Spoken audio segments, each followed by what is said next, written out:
Well, good morning and welcome to the AM News here on the AM Show. Our very first story this morning, persons speculated to be vying for various positions in the new Patriotic Party continue to flout the party's directive to refrain from mounting of billboards ahead of the annual delegates conference in Kumasi. Various intersection and entry points to the city have huge billboards with pictures of key party personalities welcoming delegates to the event.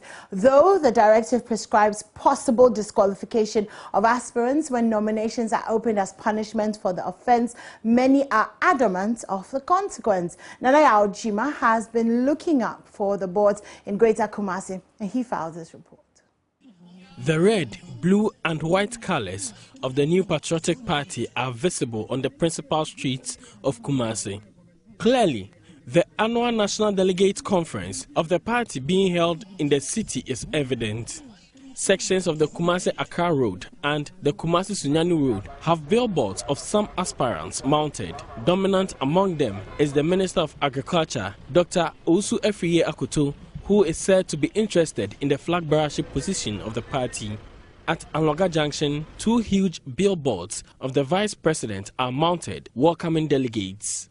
Similar billboards, banners and T-shirts were showcased at the Ashanti Regional Delegates Conference of the NPP last October. Former Energy Minister Boakye Kyerematen Ejako, who is said to be harboring presidential ambition, has his billboards visible as well. Missing among them are billboards of Trade and Industry Minister Alan Kyerematen, who has long shown interest in the flag bearership position. Efia Kranchewa is leader of Queens, a group associated with Alan Kyerematen. She explains the group had restrained from mounting billboards following the directive. The code of conduct, to me, I would say, is just a trap, just to intimidate some people, just to intimidate some people's freedom in the party and whatsoever. So, Alan supporters, we are not happy. We are not happy with what is going on. And we are giving them up to Wednesday. We will all do the same. We will also fly our cards, we also wear our T-shirts, we also display our placards everywhere. Behind me is one of the billboards that have attracted a lot of attention from persons in the Ashanti region. On the billboard is the Energy Minister, Dr. Matthew Opoku Prempeh, the President, Nana Addo Dankwa Akufo-Addo, and Vice President, Dr. Mahmoud Bawumia. Many believe this is a launch of a vice presidential bid for the Energy Minister, Matthew Opoku Prempeh, but he is yet to declare the real intention behind such a billboard. But to many, it's just a billboard to welcome the delegates to the Ashanti region. The directive, signed by Director of Communication, Yao Boaben Asamoah, bans all billboards and signboards, banners or any kind of outdoor signage with images and names of members with or without the consent of individuals involved within Greater Kumasi before and during the period of the conference. It also directed the removal of all such boards mounted before the communication. Love News Check, however, revealed many of the campaign materials were erected after the release of the directive. The release prescribed the disqualification of aspirants who flout the directive as punishment. Ms. Kranchewa wants the party to enforce the directive to maintain order.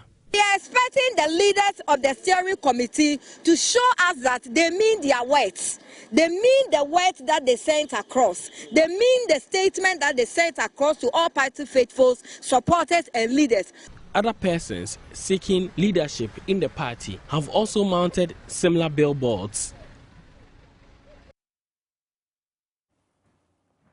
And transport owners and operators in the Hohoe municipality of the Volta region have added their voice to the call on government to scrap taxes off petroleum products. According to them, these taxes are affecting their business and having a toll on their livelihoods. The chairman of the Northern Volta Cooperative Transport Society, Seth Chede, indicated they were considering increasing fares but feared this may deepen the woes of the citizenry and ignite price hikes in the country. He was speaking to Fred Kwame Asari at the Hohoe Lorry Park. For the time being, if the taxes can be removed, because we realize that if we should increase the lorry first now, things will maybe even kinky. One ball will be 5 cedis. And if you get to the market to buy cassava, maize, and others, all those things the prices will go high. And the moment we increase the transport fares, then it means the pass and everything will go high.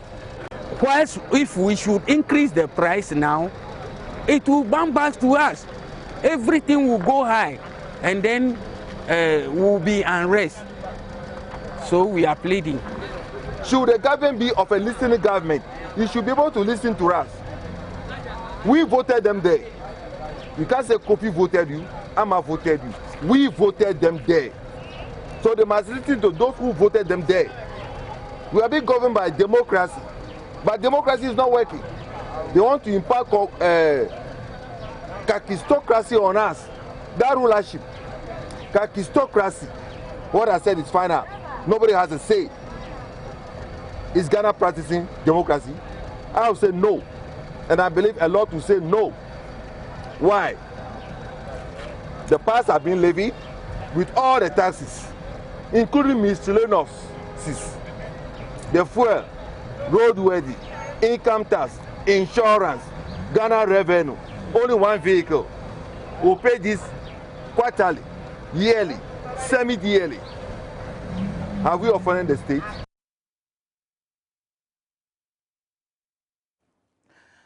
Now, health authorities in the Techimani municipality of the Bono East region have stepped up education and sensitization campaigns to have more people accept the coronavirus vaccines ahead of the Christmas festivities. The municipality has, since the outbreak of the pandemic, recorded over 30% of the cumulative number of cases recorded across the country. The authorities say this will help curb the spread of the virus in the area. There's more in the following report by Anas Sabit. Ahead of the festive season, the Techimani Municipal Health Directorate is increasing its sensitization exercises across the municipality as a means of curbing the spread of the COVID-19 pandemic. Municipal Director of Health Services Dr. Kusi Fosuhini told Joy News that the move is to help have an incident-free Christmas season. We are very much aware that during the Christmas season, there will be lots of traveling, there will be lots of festivities, programs of various nature, church, religious, social. So as a municipality, the first thing we are doing is we are having an emergency public health emergency management committee meeting, which is headed by the municipal chief executive, to enforce the existing protocols or measures, and then to add on if it's necessary, especially with the Omicron variant around. And of course, I'm sure our enforcement officers will be more visible, because we know that during the Christmas time there is an influx of people into the major cities, so they will be doing more patrols and more education in public places, so that we all help minimize the spread of COVID, and then we'll have an incident-free New Year, hopefully. He further noted that with vaccine hesitancy, the Directorate is stepping up its education campaigns to have more people receive the COVID-19 vaccines. You know, as you keep vaccinating, your numbers goes up.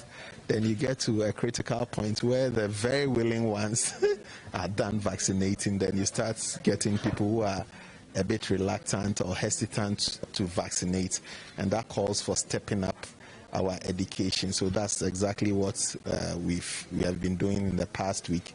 We took a break from the vaccination to step up the awareness and the education. As I speak to you, there is another meeting going on in the Brunchempim Hall on vaccine hesitancy alone. These are all measures to step up the coverages for those who may not be so willing, like the first numbers we had. So I've been impressed, but there is still more room for improvement.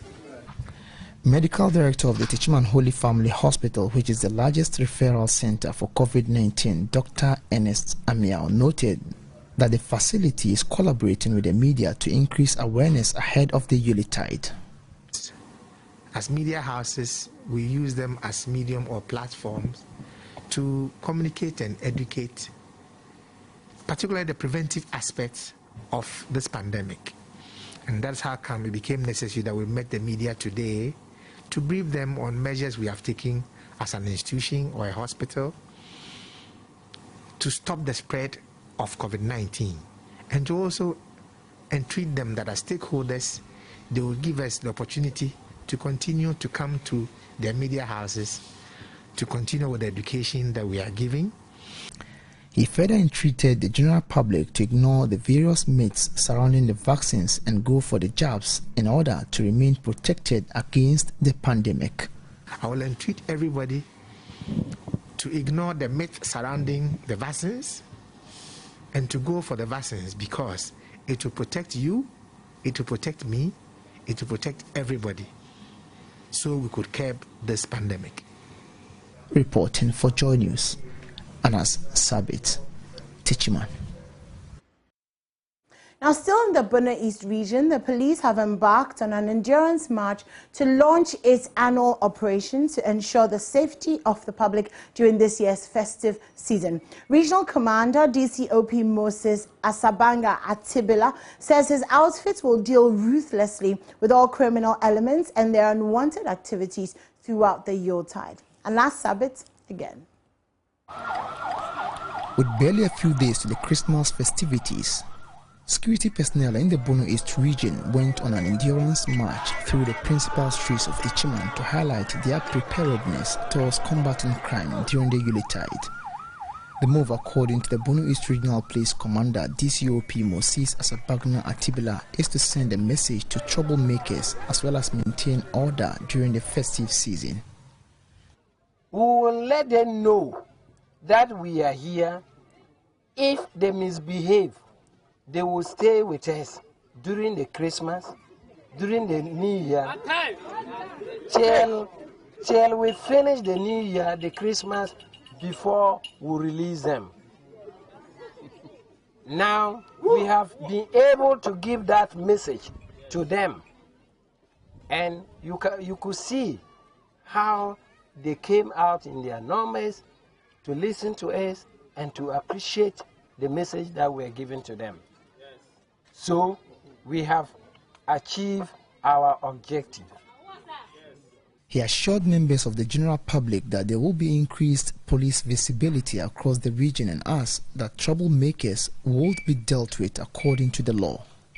My plan is to go around, find out those areas that we say they are crime-prone areas, and I will blend every personnel with a what? With the police, and we will put you on those areas to police the place for everybody to spend the Christmas and the New Year peacefully. The operation, which saw personnel of the Ghana Armed Forces, the Ghana National Fire Service, the Immigration Service and the Ambulance Service, is among other things to ensure that members of the security services are readily available to protect lives and properties and also maintain law and order throughout the season. Everywhere you go during the Christmas activities, there will be a policeman, there will be a security man at the corner, making sure. I know we have some people, you people call them untouchable. Please tell them this time around they are touchable. They are all touchable. They are all touchable. So let's come as a team, work together and make a change. A change, if we focus on the change, is better than we focus on the what? The results. Because when we focus on the change, then we shall get the results. Reporting for Joy News, Anas Sabit, Tichiman. And in our last story, well, theirs is a job that many scoff at, and yet the service they provide is in constant demand.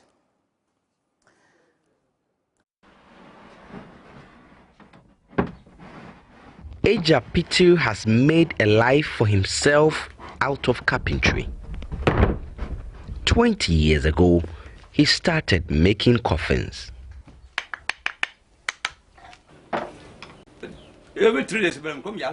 I make 3 coffins every 3 days, working alone. I love this job. I don't think any other job can make me happier than making coffins. Elizabeth Fariba is Eja Pintu's first daughter. At 19, when her father's mother died, she says she was there when an undertaker who had been hired bathed her grandmother and prepared the body for burial.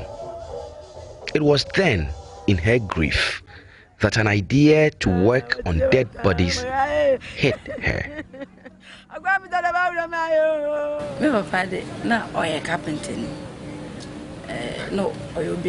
My dad used to make the old type of coffins. So when I learned this job, I told him there's a high demand for modern coffins, and so he should learn how to make them so we can work together.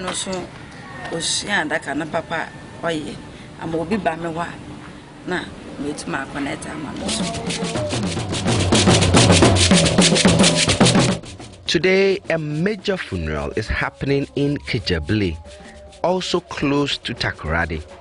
Elizabeth has been hired to prepare the corpse. Her father is the one who made the coffin that is being used for burial. I have come to see them at work.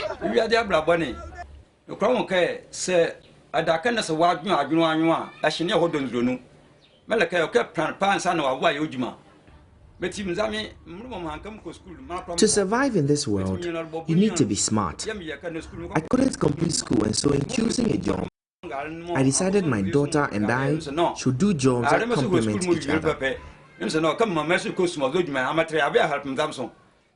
So now, people hire her to dress their relatives, and she recommends me to sell them a coffin. We planned this, and it's working.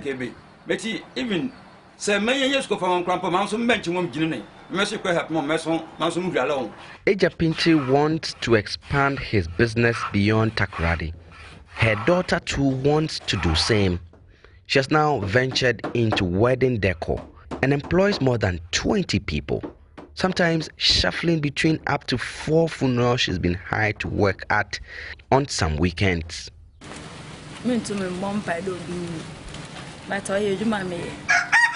This is my job, and it is God's plan for everyone to die, even me. I can die today. And so if people die, we're here to help the family.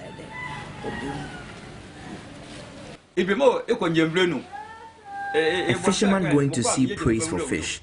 A mason prays for people to build so he can be hired. This is my job too, and so I don't pray for people to die. But when they die, it's good news for me, so I can also make coffins for them. Funerals are a big deal in many parts of Ghana, and as humans cannot swerve the inevitable icy hands of death, business continues to boom for people like Eja Pintu and her daughter. Justice Beidou, Joy News, Bokro, in the Western region. All right, well, that's it for the AM News. And coming up next is a news review with myself and Elton Brope. Don't go anywhere.